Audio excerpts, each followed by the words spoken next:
The film begins with a character named Anna. She tells us that her mother, when she was a child, said that people can be divided into two types, the good and the bad. Her mother told her that she would encounter both types in her life. However, as Anna grew up, she found that her mother's words were not accurate.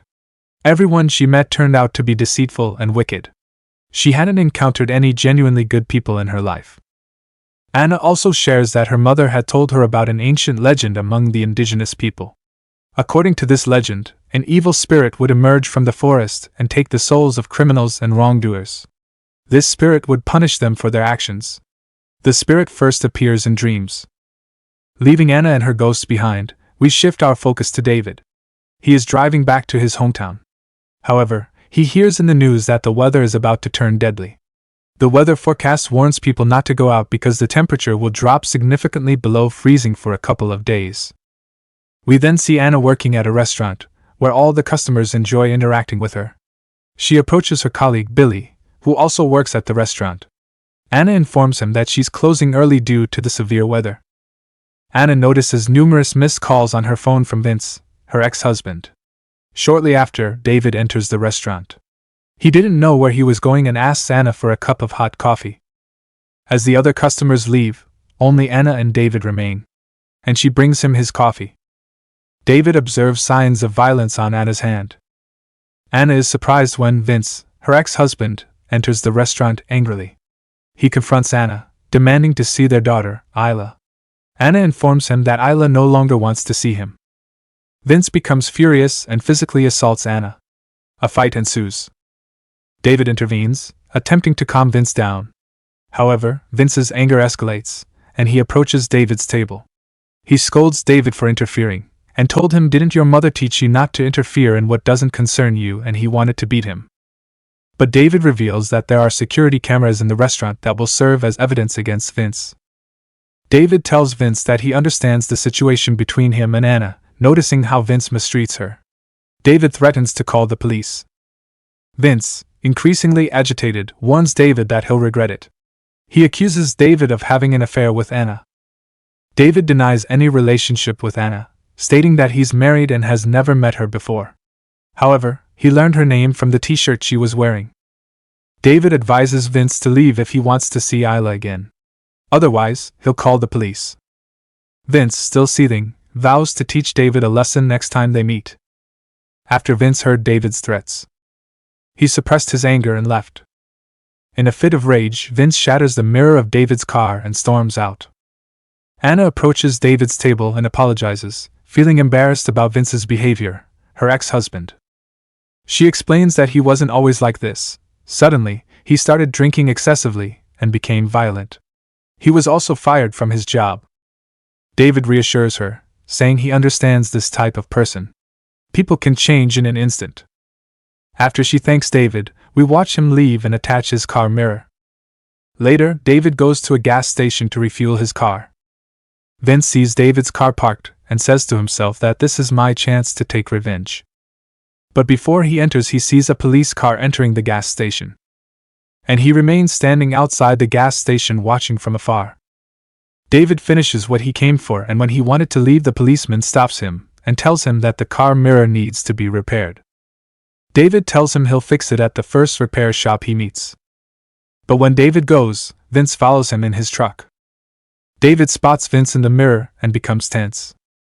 And the weather was getting worse and the blizzard started. David tries to escape Vince, who relentlessly pursues him. The heavy snow covers the ground, and visibility decreases. Despite the tension, David accelerates, managing to distance himself from Vince. He takes a side road and turns off his car lights. Vince passes by, unable to see David due to the darkness and snowfall. Some time after Vince left, David continues on his way, unsure of his destination. The situation worsens, and he can't see anything at all. David kept driving his car on a road he didn't know and in harsh weather conditions, and he didn't plan to get into it, and had to follow him as he ran away from Vince. He eventually crashes, and his car gets stuck in the snow. He kept pressing the gas pedal to get his stuck car out, but the car was stuck more in the snow. So he got out of the car trying to remove the snow from under the tires of the car, but he failed and the weather was harsh and he almost froze. David back in the car, he turns on the heater to warm his hands. When he tries to call for help, there's no signal. He lights a cigarette, contemplating his next move. As time passes, we notice that the cigarette is extinguished due to the extreme cold weather. Exhausted, David falls asleep. When he wakes up, his car is buried in snow, and he's unsure what to do. He grabs binoculars and steps out, searching for anyone who can help free his stranded car. Everything around him is white, and he can't see anything else. David heads to the back of the car and opens the trunk. The surprise, dear viewer, is that David has indeed kidnapped Anna and placed her in the trunk of his car. He gives her a sinister look and warns her not to move until he returns. Fear and shock are evident on Anna's face. David closes the car trunk with Anna inside and walks away, searching for help or a phone signal. Meanwhile, Anna struggles to free herself, eventually managing to untie her hands and legs. She also escapes from the trunk and opens the car door. Running through the harsh weather, Anna attempts to flee, but the freezing cold and blizzard make it nearly impossible. She's disoriented and unable to discern any landmarks. Everything around her is just snow. Reluctantly, Anna returns to the car to seek warmth. Meanwhile, David, whom I initially thought was innocent, faces the same predicament. He can't find any phone signal and decides to return to the car for warmth and shelter from the cold. However, due to his malicious intent, David accidentally steps into a trap meant for catching animals, a metal snare. Fortunately, his leg breaks, but he sustains a severe injury. Crawling back toward the car on the snowy path, he struggles. Inside the car, Anna discovers duct tape and the bottle of sedative that David used on her. Suddenly, she hears David's painful cries as he approaches the car. Despite his pain, he manages to get inside. David notices that the glove compartment is open, realizing that Anna has escaped from the car trunk. She is behind him, but he pretends not to know anything. He attempts to grab the knife he placed next to him. But Anna is quicker. She places the narcotic substance on his nose, forcing him to inhale it. Anna is terrified, and David loses consciousness. David wakes up, finding himself lying on the ground with blood-stained hands. Before him stands a massive beast. And suddenly, David wakes up, realizing it was all a dream. But the nightmare isn't over yet. When David wakes up, he finds himself tied to the car's steering wheel. Anna threatens him, saying she'll kill him if he moves. And he finds that Anna took his gloves and his ice cap and asked him where we are now. He told her that he didn't know where and that he was lost because of the weather. And all he knows is that he's somewhere in the Black Mountains region. When she asked him about her cell phone, he told her that he had met him on the way. Then Anna takes David's phone, but of course she can't find any network signal. David says to her, "You are a strong woman? And I am surprised that you did not die of cold." Anna did not comment on his words, but she told him that sure her mother will notice her absence and will report it to the police. David told her this in your dreams.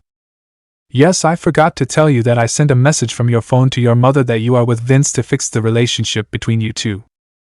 Anna gets angry and asks him, "How long have you been planning this?"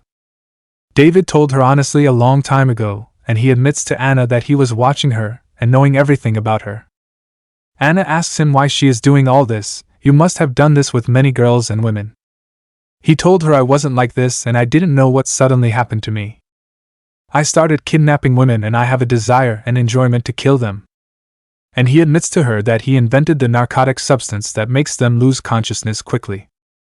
Because he tried some kinds of materials before it, but they were failed materials. Because the other narcotic substances he used needed a few minutes for the victim to lose consciousness. At that time, the victim was allowed to resist. And if the amount of drug increases, the victim suffocates and dies before he enjoys killing her. David continues to provoke Anna. He tells her that she will die and freeze here from the cold, and that he knows that she tried to escape and return to the car. And he asks her, "What are you going to do with me?" She tells him that she is not interested in him, and as soon as the blizzard is over she will go and let him freeze. He says to her, "Your imagination is very wide. Because the temperature outside the car is 4 degrees below zero. And this weather will continue for a long time and none of us will live." So she says to him that these words concern you, that who will freeze here because your clothes are wet from your blood bleeding. And your leg is broken, meaning that your chance of survival is very slim. But for me, I wear gloves and ice caps and the situation is much better. And I'll stay in the car until the storm clears and then go. And before I go, I'll make sure you're well tied, and I'm going to leave the car doors open to make sure you freeze. So he says to her coldly, shut the car quickly to save the rest of the battery, we will need it, and we don't know how long we will stay here. And we'll need the battery to turn on the heating in the car. Anna opens his wallet, and knows he's a stranger to this area. And tell him I am sure that you are not married and you do not have children, and this child's seat in the car is for camouflage and deception. He says to her, you are very smart, and your daughter inherited from your intelligence. So she gets angry at him, and tells him not to mention my daughter's name. And Anna knows that he knows everything about her, and that he chose her because he knows that she is alone, and has no one but her daughter. And if he kills her, no one will look for her. Anna gets angry and opens the car door, and throws the baby's seat that he uses to trick. And when David asked her, why didn't you kill me when I was unconscious? She said, because I am not a monster like you are an evil person and there is no mercy in your heart. David told her he was like her in the beginning. But once he killed the first victim, he got used to killing and it became easy. David kept talking about his enjoyment of killing. Anna screams at him and tells him, shut up and shut your mouth. But David continues to provoke her. So Anna has to sedate him to shut up. Time passes and both are in the car. And when David wakes up, she tells him not to move and she gets out of the car to relieve herself. As soon as Anna gets out of the car, David tries to untie himself, and when he can't, he tries to reach the car key to close the doors and indeed succeeds in that. And when Anna finished and came back, she couldn't open the car door and kept screaming at him to open it for her, and he refused. And Anna takes the baby seat that she had thrown before and breaks the window of the car with it. Anna gets into the car and strangles David. But when she felt he was almost dead, she backed down and left him. Anna closes the window of the car. Anna looks at David's phone and finds lots of photos and videos of her and her daughter Isla on David's phone he took. She also searches his wallet and finds several identities of women and girls. And she knows that these identities belong to the women David killed. And get angry strongly and scold him and insult him. And ask him why he hates women like this. He provokes her by talking about his way of catching women. And he tells her that he laughs at women because they trust him quickly. And he tells her that the first girl he hunted he met on the way while she was alone. And he stopped for her on the way and she was reluctant to ride with him, but when she saw the wedding ring in his hand and the baby's seat in the car. And he also pretended that he has an appointment and might be late, which made her trust him and asked him to give her a ride on his way. David goes on to tell the story of his first victim, killing her and then throwing her on the way. But he was surprised when he learned from the news that his first victim was the daughter of a famous judge. So he got scared so much, and this forced him to hide for a long time. He says he learned from this to plan and gather information about his victim before kidnapping her. He tells Anna that he planned and gathered information about her, but he wasn't putting Vince, her ex-husband, in the plan, and he was surprised to see him coming. And Vince is the one who confused his plan and made things get out of control. Anna tells him that she will be the last woman he deceives. David says to her, you are weak and you will not be able to do anything. And he keeps provoking her until she has to close his mouth with duct tape. Time passes and Anna sleeps and wakes up to the sound of movement outside. And the two remain silent and do not move. But suddenly they find the car shaking and they almost die of terror.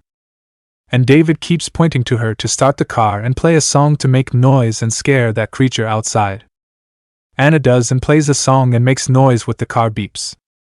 And indeed the creature that we do not know what it is gone until now. They stay in the car and don't know what to do and the situation gets worse. And their faces show wounds as a result of the extreme cold. And the car battery dies and they can't turn on the heating. And this day passes and the situation remains as it is. Anna has to go to the driver's seat and hug David to get warm. David tells her that his father left him when he was 9 years old at that time. And that his mother was not like the rest of the mothers, so she was not kind to him, and did not treat him well, and she drank a lot. And he tells her that when he was scared of his mother he used to urinate daily on himself, and his mother punished him severely. So he had a psychological complex from all the women and told Anna that he killed his mother. Anna told him that this was not an excuse to antagonize and hate all women. And she tells him about herself that she was raised in a foster home until a family took her for adoption. And that the mother in this family was kind and affectionate. But the father was abusing her, and was harassing her, and assaulting her until he was imprisoned. She says, though, that she didn't hate men, even though not all the men she met were good. And that the world was cruel to her. David says to her, "Leave these words now, do you know what the best thing is? I can't feel my hands or my broken legs." And suddenly David unties his hand and tries to kill her. But Anna beats him and goes back to the back seat. And when he goes behind her, he finds the windshield of the car breaking. And he sees the creature or the ghost that Anna was talking about at the beginning of the movie. And when David sees it, he is terrified because he used to see this creature in his dreams before that. David finds himself being dragged out of the car. And this silly guy was holding on to Anna. So Anna took off her jacket, which David grabbed and goes to his fate. Anna returns to the trunk of the car to take cover from the extreme cold. She kept seeing hallucinations and talking to her daughter Isla and resisting sleep. In the evening the storm cleared a little and one of the people passed by and found the car. And get out of his truck and checked the car until he went to the trunk of the car and opened it, and found Anna. So he called emergency and Anna was rescued after she almost froze. Thank you for watching. And I hope you subscribe to the channel as moral support to motivate me to continue. Thank you and goodbye.